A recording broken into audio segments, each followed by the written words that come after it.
Have you ever seen the movie The Taking of Pelham? Pelham? 1, 2, 3? No. Is it the one with John Travolta? Yeah, and Denzel Washington.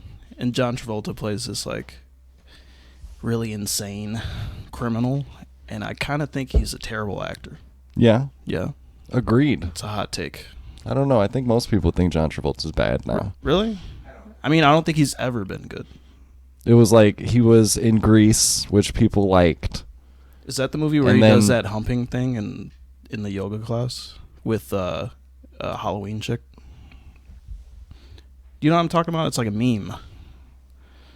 No. You could look this up where he's like he's doing this John Travolta humping movie.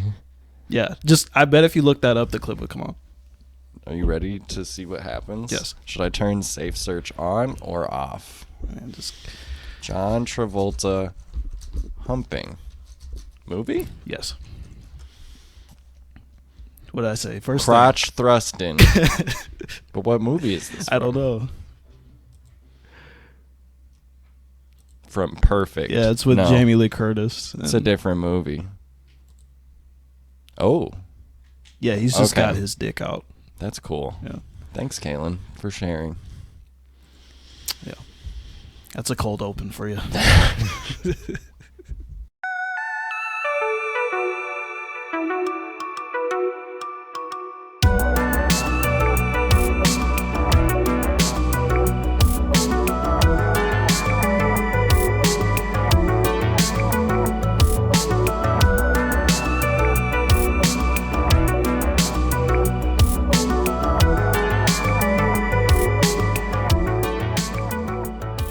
Welcome to the Perfect Movie Podcast, the podcast where we answer the question, is this a perfect movie? I'm Michael. I'm Kalen. And today, we're continuing our series of Black History Month movies. The movies where black people don't go nowhere. With the movie Fences. Previous to this, we've done Friday. And before Friday, we did Do the Right Thing. Do the Right Thing. And what all these movies have in common is nobody leaves the block. Yeah.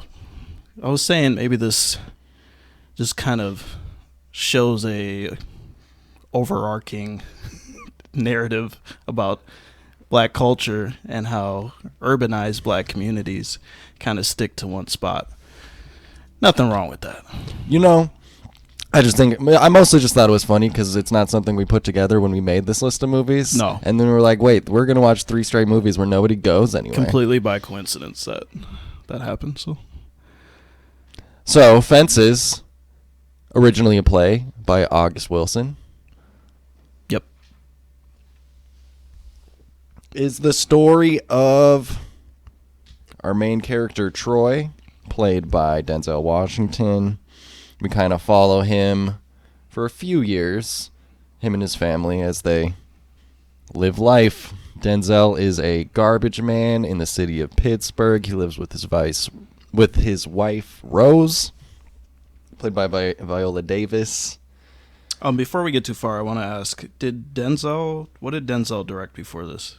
Or is this his first directorial? He did The Great Debaters, which in our previous episode, I think was the teacher movie that Denzel was in. That's what you're talking about? That I was trying to think of. I don't even know if he's a teacher in it. Anyways, yeah, he directed The Great Debaters. We had to watch that in school. More. I don't know if you ever had to watch that. I feel like I've seen it. A movie called Antoine Fisher, and apparently an episode of Grey's Anatomy.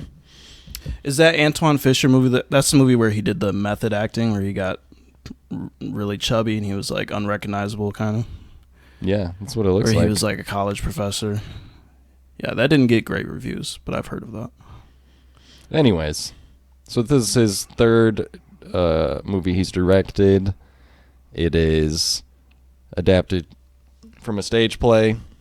But it's the story of Troy, lives his life with his wife Rose, his son Corey, who's still at home, and his other son, who's like a musician, and he's constantly coming to ask him for money. Lions, King of the Jungle. What does he always say? He says that to Uncle Uncle Gabriel. Uncle Gabe, yeah.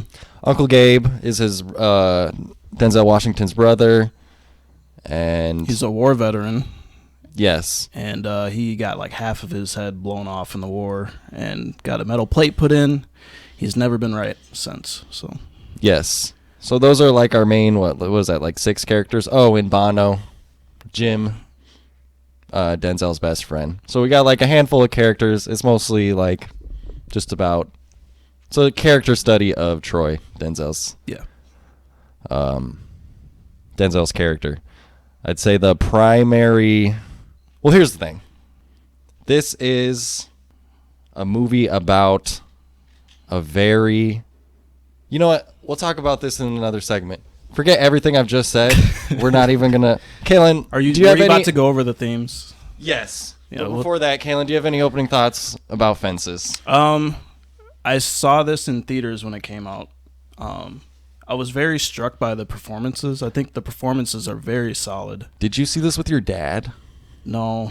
Who'd you go with? It's just a weird movie to go see in the theaters. To me, maybe you just were. I think I went with a girl back in the day. Okay. Yeah.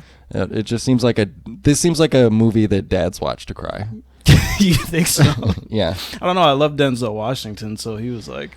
And dads love Denzel. I think moms love Denzel. They both do. What I'm mostly saying is, like, you could show this movie to your parents and they'd be like, wow, what a moving. My mom did see this movie. She was like, wow, I love the Denzel was so amazing. It's just one of my favorite movies. This is definitely goes into like movies for your parents and grandparents category. Right. Anyways. Would you put Gran Torino in the same genre? Yeah. Except there's no like shootout at the end. But what Clint Eastwood did for crotchety old white men who hate Asians is what Denzel did to black moms. Is what Denzel did for self-hating black men. I've lost track. Kaylin, so you saw this in the theaters? I saw it in the theaters. I was very struck by the performances. I think the performances are very solid. Everybody is fantastic in this. I think the character of Gabe, and I'll get into this a little bit later, he's kind of a sappy character. Yeah. I don't think he was really needed in the plot, but it's fine.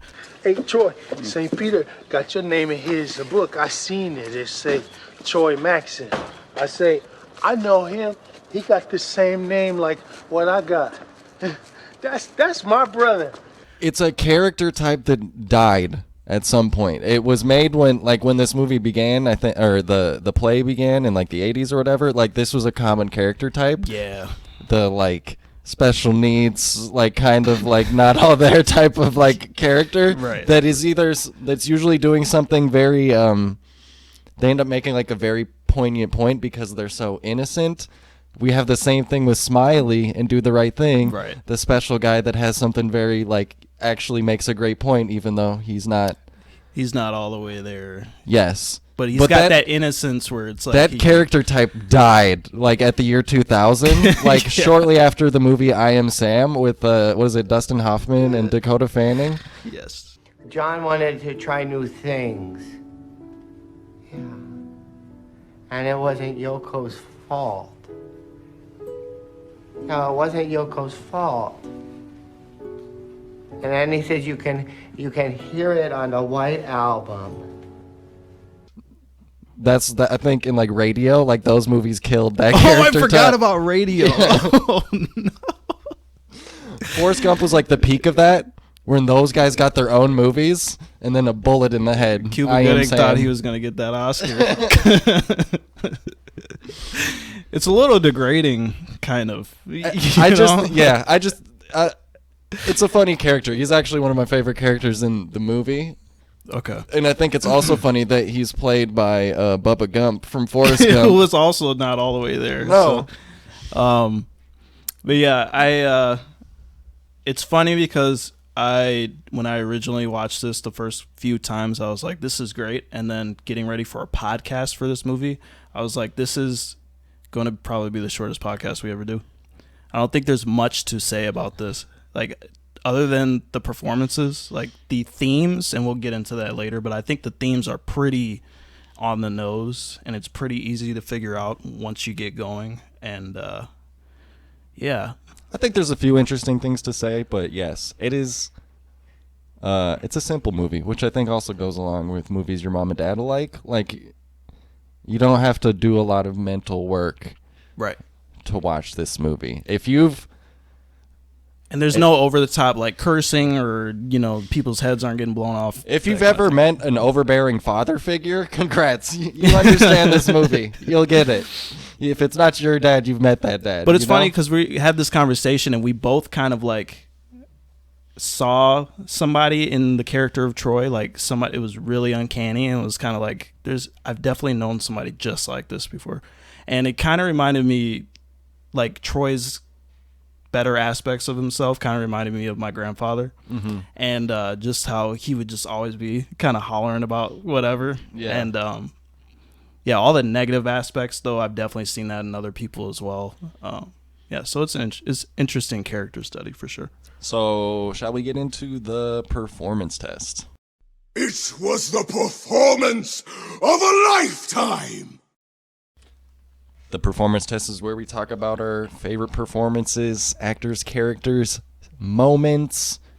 Say we can get into the themes in It's an Art, Bro. So, performances, I mean, that's what this movie's built on. It's a play basically put on the screen. It hasn't been adapted significantly. Like, it's not like a movie that I haven't seen the play, but it doesn't seem like a movie that really like brought in the horizons of the stage play. It's a stage play, feels like a stage play, so of course the performance has to be good. Yeah, and this script is like every actor's wet dream, basically. Yeah. So we got Denzel as Troy, and Denzel is a complicated character. He is like we were saying, he's a man that I think just about everyone's met. He's one of those people that when they come in the room, they just take up, I think Viola Davis has this exact line, they take up all the space in it. He just filled up the whole house. He was so large, Yeah, and it's not even, and it's just about like, he's loud, he's always got a new story, and like he's one of those people that'll like come in and just talk nonstop for like 5 straight minutes, and you can't even like, if you've ever met this type of person, like you can't even like think, because by the time you think you can get a word in, all of a sudden the conversations change and they're talking about a different thing. And you can kind of notice that with the characters when they're just hearing him talk. Everybody's just kind of looking at him like they're laughing along with him, but it's like, damn, I don't really know what the fuck you're talking about, kind of thing. Yeah. Where he'll just go on and on and on, and that'll bring him, and then another thing, and then another thing. What cracks me up is like he'll wake up out of his sleep like that, just on the go. I'm like, nah, man, I need some time to like process before I get into heavy conversations. Like Viola Davis, this is like the second big scene in the movie, was he wakes up all angry, and she's like, "Why don't you go on back to bed? 'Cause you didn't wake up right. You're not right this morning. You're already hollering, and it's like 9 a.m." He's like going on about the it was like the scratch cards or something like that. It was yeah, you're always wasting money playing the lottery, and then it was like what their neighbor doesn't do right and what the boss doesn't do right, and he's just, anyways, you know the type. He's got even, and then he's also a father that is he's not a good yeah, he is, but he isn't. The least to say, he's overbearing. At his worst, he's abusive, and he's like not a good person. When it comes to his children, he kind of rules his household by fear. Yeah. And that's what his relationship is kind of like with both his sons. I think he comes to an understanding with, what's his oldest son's name? Lionel. Lions. They kind of come to an understanding when Lionel, or Lyons, whatever his name is, pays him back for the money he owed. That Lions looking like Lionel Richie. Yeah, like a buff Lionel Richie. Yeah. But yeah, they kind of come to an understanding, and but it's with his youngest son is where they have the most animosity towards each other, and that goes along with the themes, and we'll get to that later. But yeah, Denzel Washington absolutely owns this role, I think. And we said this before, there's not too many movies that I've seen with Denzel Washington in where he did not have a great performance. And I think he got nominated for an Oscar for this, but he lost to Leo for The Revenant. Viola Davis also as well. She was nominated and she won for Best Supporting Actress. And she's fantastic as well. So just a very solid cast overall. So the role of Troy, he gets to do lots of heavy acting, heavy hitting acting. And do you know who the original person that played Troy in the play was? No. James Earl Jones. Oh, wow. So imagine With that voice. Darth Vader yelling at you. Starts choking you with the Force. So, but you can see how like the darker aspects of that character, like James Earl Jones, would like really shine. Oh, yeah. He's already like super Shakespearean and just that booming voice. In that booming voice. yeah. Yeah, I saw some clips of him in the Fences play. And what a role to get. So like you said, Viola Davis won the Oscar for this. Her role's she's a little more subdued. She's a lot of her time seems to be spent just kind of placating and like keeping Denzel calm and even. Yeah. And that's got to be exhausting. Holy shit. Yeah. And again, very realistic portrayal. Usually the type of person that gets locked into a relationship with the overbearing or abusive person, they kind of just adjust their life until all of a sudden they realize that all they're doing is walking on eggshells and making sure they say the right thing. So I think this should be pointed out. This is also set during the 1950s, so this is like the height of like the nuclear family. And the housewife, she's at home, she cleans, she cooks the meals, she does the laundry, she's waiting for her husband to come home from work, basically. That's true. Which also it's harder to get divorced. You don't have your own money. There's a lot of reasons why somebody might stick around for the stability or whatever else. In addition, just because it's not an easy world at that time for a woman to just be like, I'm up and leaving. Right. It's not a decision that was come too often. Not a lot of opportunity outside. So. We have Jovan Adepo, who is Corey, the youngest son. He's the target of a lot of animosity from Troy. He's played really like it's a really understated part until he decides to stand up for himself. Yeah. It's a lot of just being like, yes, sir, no. That walking on eggshells kind of thing. Yeah. I think at one point he talks about how every time he heard his father's footsteps, he was just scared and he would just freeze up at the sight of him kind of thing. Another movie we saw this guy in, Overlord.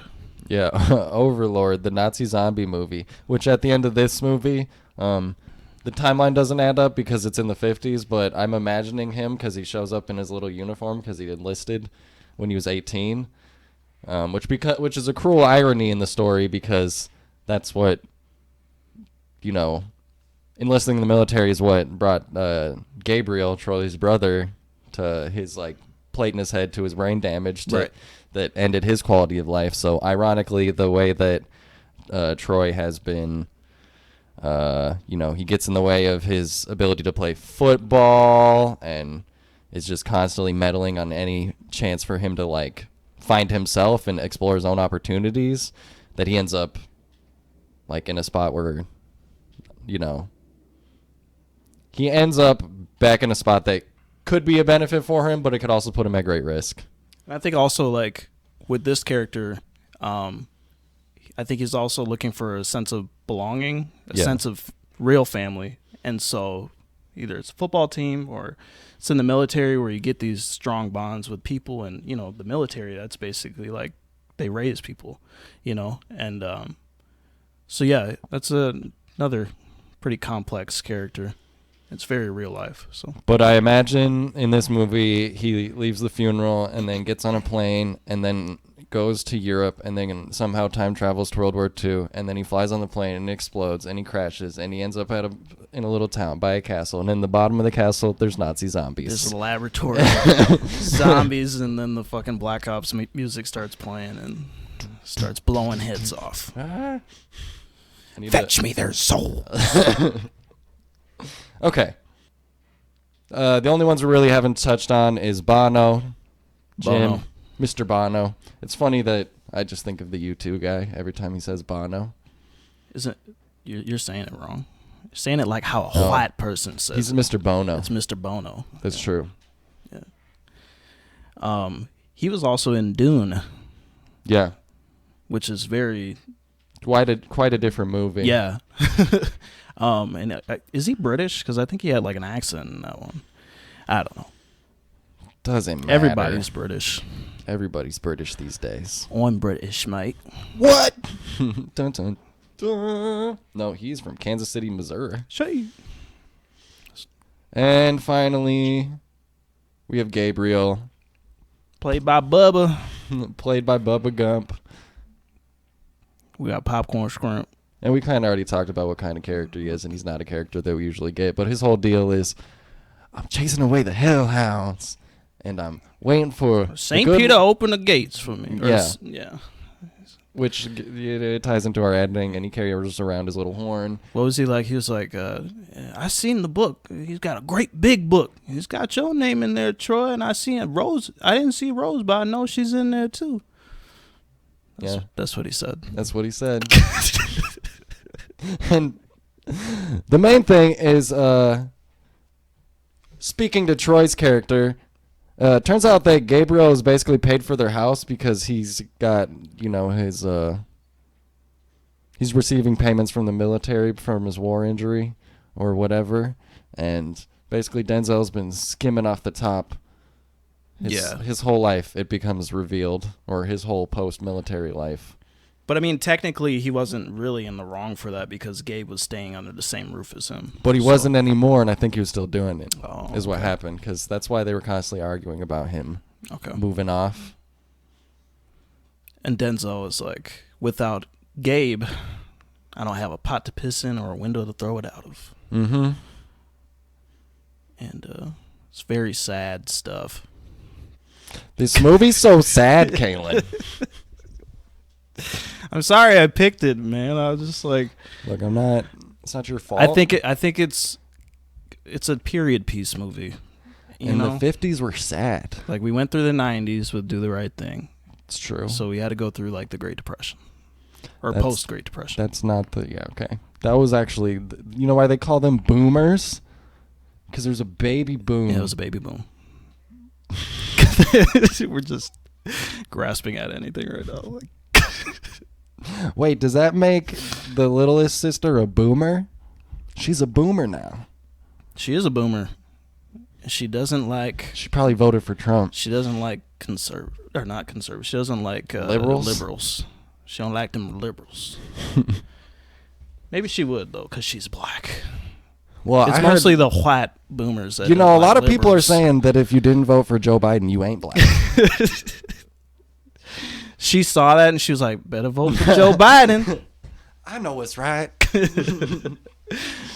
Oh, where are we right now? Let's move along to It's an Art, Bro. What's this? It's an art project. Okay, I like it. Picasso. Yeah, that way. Let's talk about some themes. Yeah. Big theme to take away from this: generational curses, plural. Generational trauma.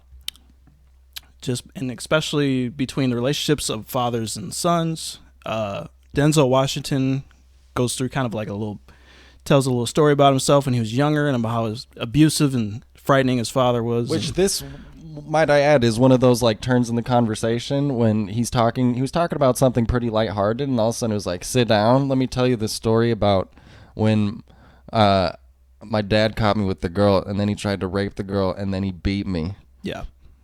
What? That shit was. But I mean, then it just like that scene added so much to his character, because then it's like, okay, now we see why you are the way you are, and especially how you are in regards to your son. And so that generational curse was passed down to him, and he's trying hard not to pass it down to his son, but it's so ingrained in him already. Yeah. Where it's like it's gonna happen naturally, kind of thing. Like it is often. You don't believe it when you're a kid, but people are like, you're going to turn into your father when you're a boy. Damn it. I'm already starting to go bald. Well, I didn't mean it like that. I'm just fucking around. But, Kaylin, don't you think in like 25 years you're going to be the person at the cookout that's like, Oh, yeah, for sure. I'm already doing that. cracking all the jokes? Like, hey, You're gonna have some ribs on there. Some kids you're always ribbing all the time. Can't come in my house without getting roasted. You're gonna turn into your dad. And you're gonna turn. I don't know. You're gonna try to be a senator. Yeah. No, I don't. Didn't your dad run for office? That is true. I just don't. I think I might not be. I might be one of those that doesn't turn into. He's gonna be like, man, let's try to legalize weed, man. Weed in the White House. You feel me? We need to be in the White House. Damn. But no N.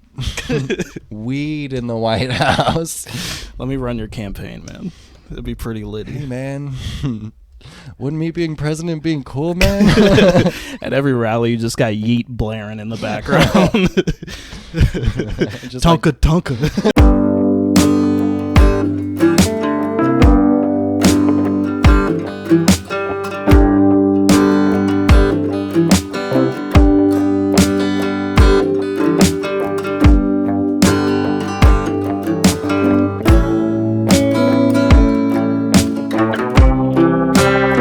Drink beer. Yo, I seen this video of Trump talking about World War III the other day, and he said some wild shit. He was like, there are two, I can't do his voice, but he was like, there are two N-words, and both of them were just terrible. One we can't say right here, but I'll say the other N-word right now. Nuclear. It's terrible, terrible word. We should never use it. That dude is wild. He just says whatever he wants to, and nobody says anything. His head-to-mouth filter is wide open. He doesn't have one. Dave Chappelle had me That's cracking quite up a setup. because he was talking about how Trump was up there talking about, do you think we could just inject bleach or put sunlight directly into our body? What about do directly a direct disinfectant right into the bloodstream? And nobody's saying anything. Like, this dude is a character. Hey, he's not real. Coda, name two N-words.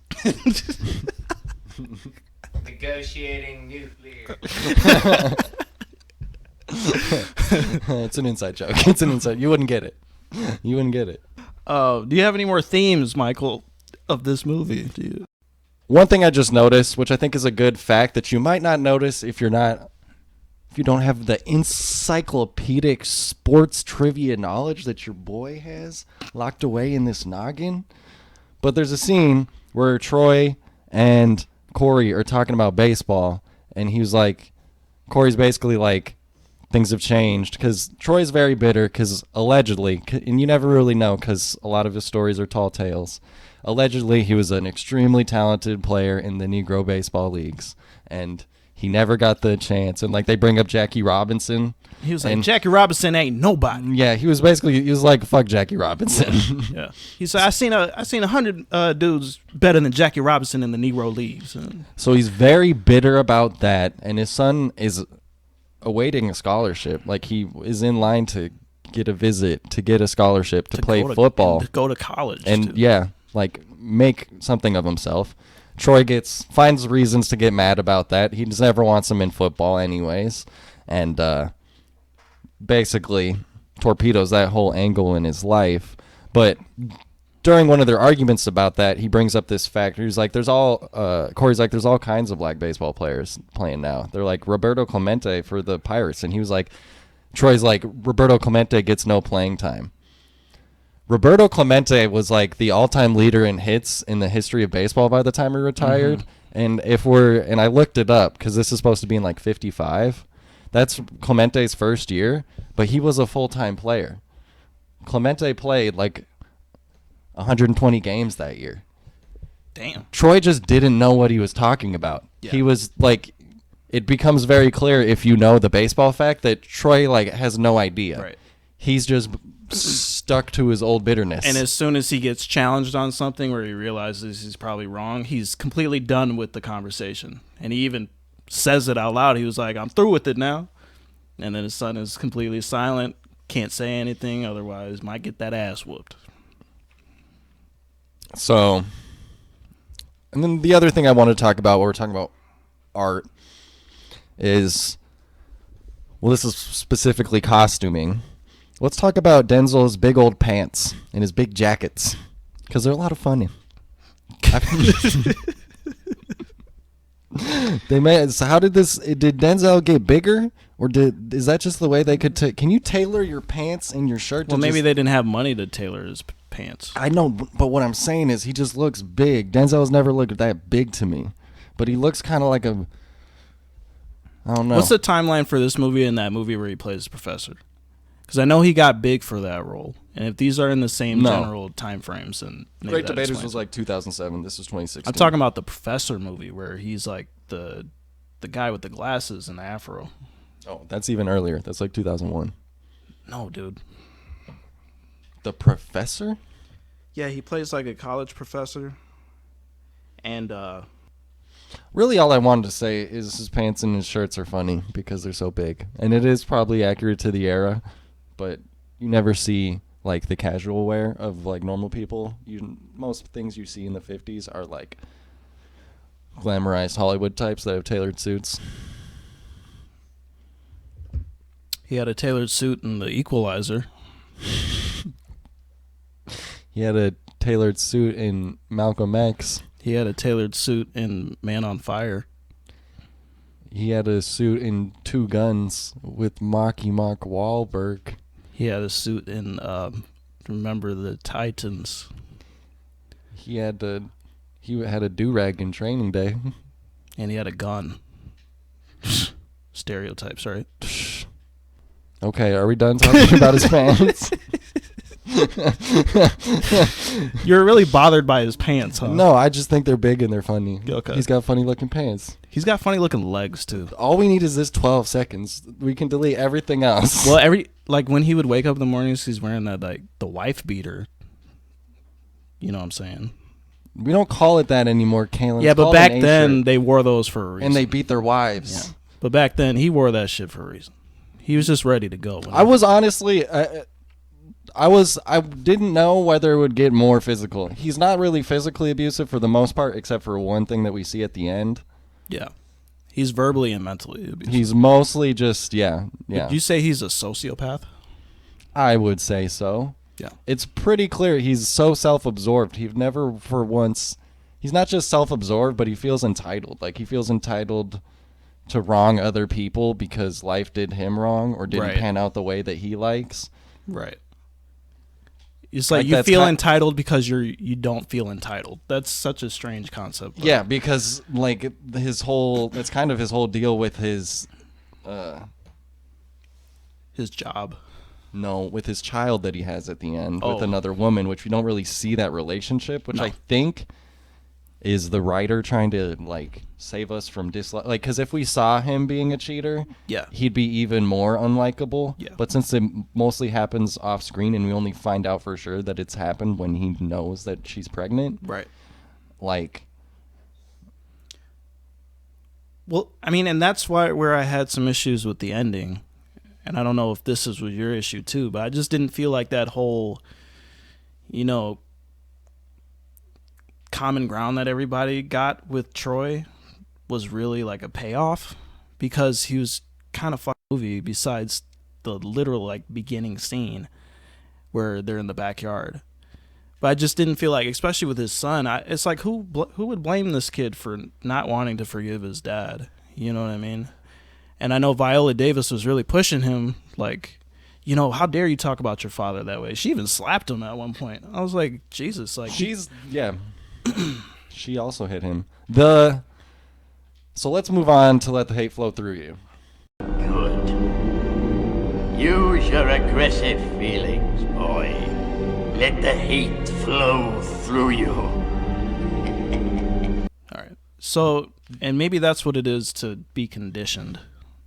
Yeah. So yeah, the main issue I have with it is at the end, Troy dies, and we get the funeral, and like everybody kind of comes together, and Corey doesn't want to participate in the funeral.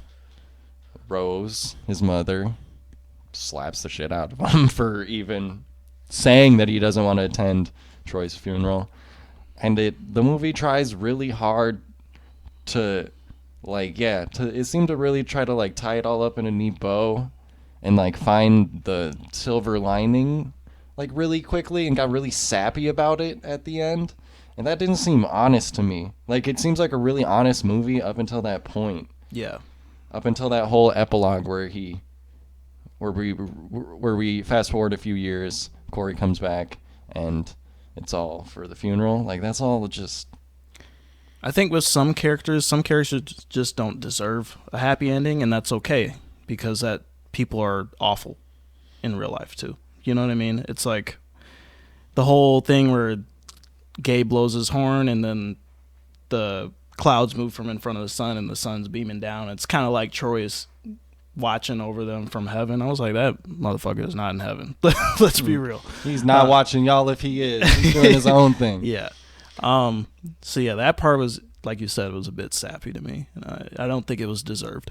Yeah, it just felt like it wasn't earned. Like, he was, like, really, truly awful. Like, you're really, like... He died, and I was, like, relieved. I wasn't, like, sad. I wasn't like, I'm gonna miss this guy. I was like, oh, thank God. Well, it's funny because I thought that's the route they were going to go, where it's like everybody is crying, missing him, and then one person stands up in front of everybody is like, actually, our father was a fucking asshole. Yeah. And, you know, he doesn't deserve to be celebrated. Or at least they could, like, acknowledge that. And then move on. And, like, yeah, and still celebrate him, but be like, he was broken and fucked, but he was our dad or something. But we had to love him, kind of yeah, thing. but it seemed more like really wanted to tell us that Corey was wrong for not wanting to go to the funeral. Yeah. And it just doesn't seem right, doesn't seem accurate. It maybe seems realistic if that's like the nuclear family we had in the 50s, where lots of the time it was a shitty, overbearing father. What really sold it for me that I was like, this guy is truly unredeemable was when he brought the baby home and he's like, Rose, I have my baby with me and I hope you accept us and this and that. And she's like, what you want me to say, Troy? What you want me to do about it? And then he goes outside and he starts, you know, trying to sing and make her feel bad for herself, or feel bad about it, make her guilt trip her into being like, oh, I got to take care of both of them. This is my responsibility. It's bullshit, man. And so, yeah, that's when I was like, this guy sucks. And that ending was not warranted for him. So I guess the question is this a perfect movie? You lost a baby brother. Perfect in every way. I had a baby brother. I had a little baby brother. And he was perfect. Perfect in every way. I would say no. I think the performances are outstanding. I mean, I couldn't really find any flaw in the performances in this. Denzel, as good as he's always been. It's kind of funny because he kind of plays the same character in every movie he's in, just a little bit. Denzel is like our black Tom Cruise, where he plays himself in every movie. Right. Or I would even say black Leonardo DiCaprio, because I don't think Tom Cruise is the greatest actor. He's a better actor, but I'm just saying that they have the same. Like, I feel like that same star they play factor. The same character a lot. Yeah. Or like a Liam Neeson or something, you know. Right. Well, like what you said before to me. Or Keanu. Or Keanu Reeves, yeah. Where it's like you're not going to the movie to see Fences, you're going to see Denzel Washington. Yeah. Kind of thing, yeah. But, yeah, I agree. Not a perfect movie. Pretty good movie. A good, dad or mom cry movie. Show this to your parents. Show this to your grandparents. They'll have a good time. They'll think it's great. I'd almost rather, and we talked about this before as well, I'd almost rather see the actual on-screen performance of this. Actual stage performance of this. Yeah. It didn't gain a lot from being transferred to a movie. It's largely just people standing around on sets. It gets a little more cinematic, it seems like, when Troy's like alone. Like, the only real cinematic scenes were like when there's that storm, or like at the very end where he dies. Yeah. But other than that, it was basically just, it's that classic play thing where there's like 4 characters and they all find like a cozy stoop to sit on, and they all just sit around and they say, hey, what's going on today, guys? Yeah. Most of this takes place either in the downstairs part or the ground floor part of the house, or in the backyard. Yeah.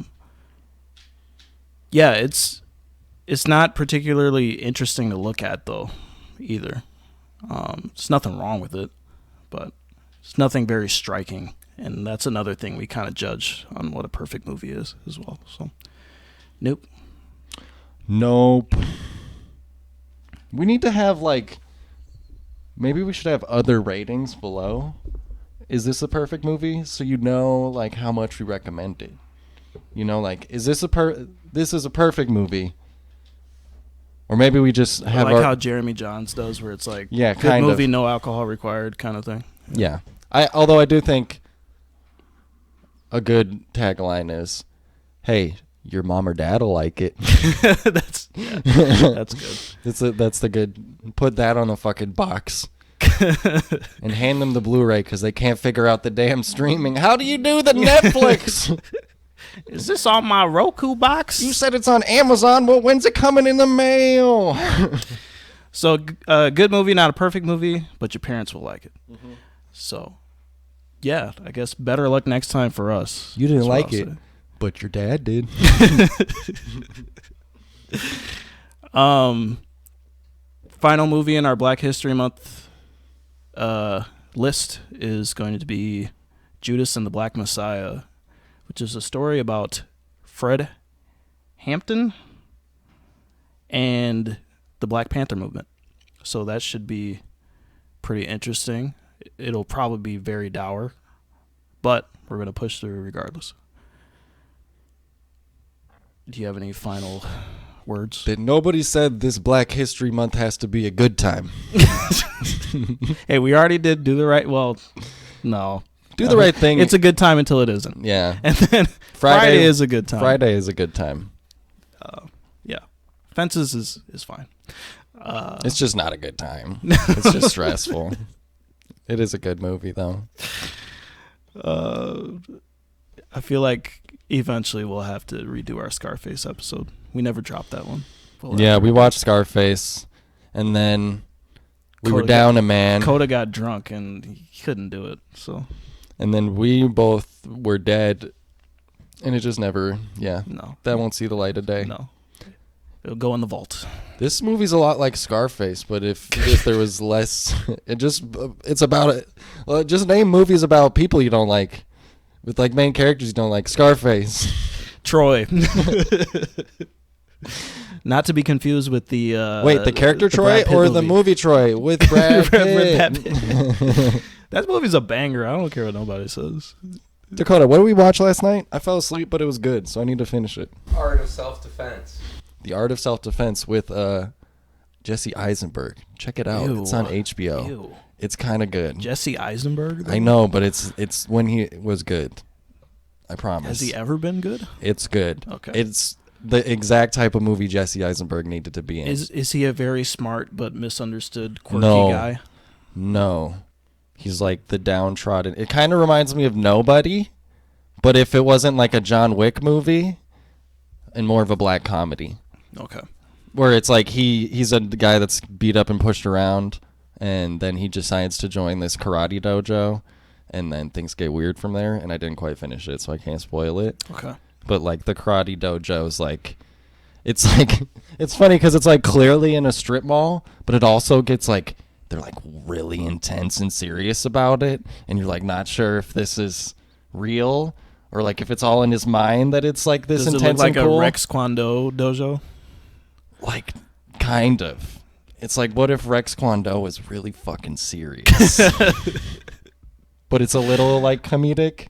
Okay. You'll like it. What's I it think you'll called? like it. The Art of Self-Defense. The Art of Self-Defense. Is it fairly new?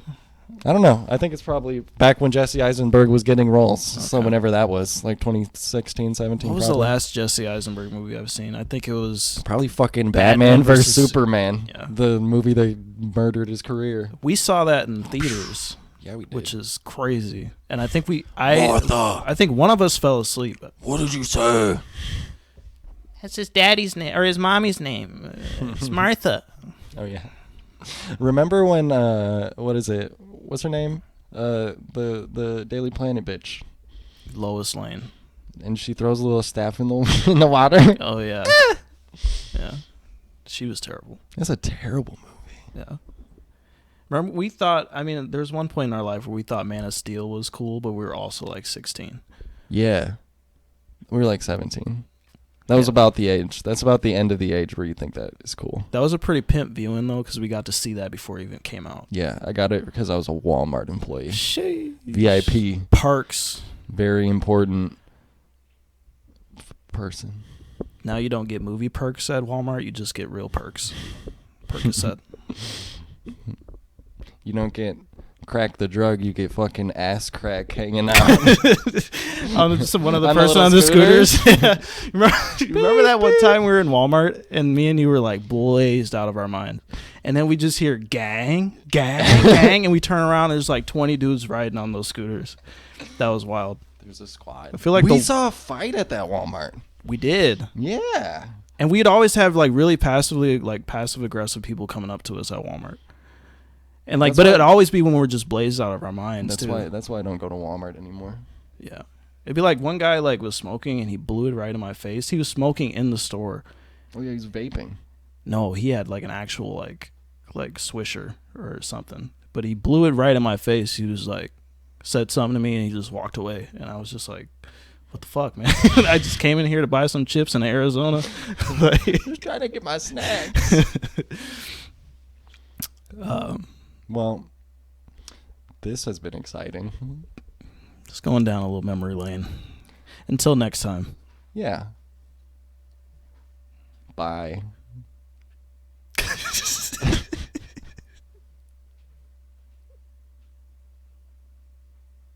Do you have more to say? You have your mouth up to the mic like you're going to say something. This is what I wanted. This is exactly what I needed. Tricked ya. We're actually going to talk about... Let's talk about Ant-Man and the Wasp: Quantumania. Oh my god. There's so many universes. It's blowing my mind. There's a smaller universe and it's... His name is King. But he's black. No, wait, he's blue. Look, it's the guy from Wall Street. It's Paul Rudd's dad. All right. Okay. Goodbye. Bye.